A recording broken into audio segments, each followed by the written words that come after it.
महिना झाला जवळपास. प्रत्येक विकेंडला आमचा पाय काही घरी ठरत नव्हता आणि असल्या फिरण्यामुळं शरूची जरा तब्येत बिघडलेली होती. म्हणजे त्याला सतत त्याचा कफ होत होता. म्हणून याला ही लसणाची माळ बनवलेली गळ्यामध्ये घालायला. देशी लसणाची माळ होती. याने कफाला चांगला फरक पडतो.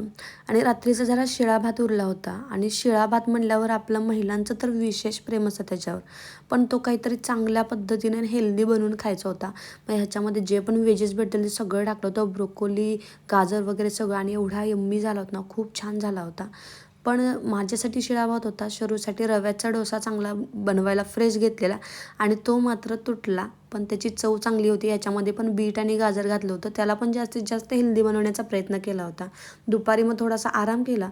तर झोपल्यावर फोन आला, ते म्हणजे ॲमेझॉन डिलेवरीचा. एकदम इमर्जन्सीमध्ये पार्सल मागवलं होतं कारण शरूचा सोप संपला होता. तर शरूसाठी मी हा सोप वापरायला चालू केला, जो की खूप छान रिझल्ट वाटतो. तर चला भेटू पुढच्या ब्लॉगमध्ये. बाय.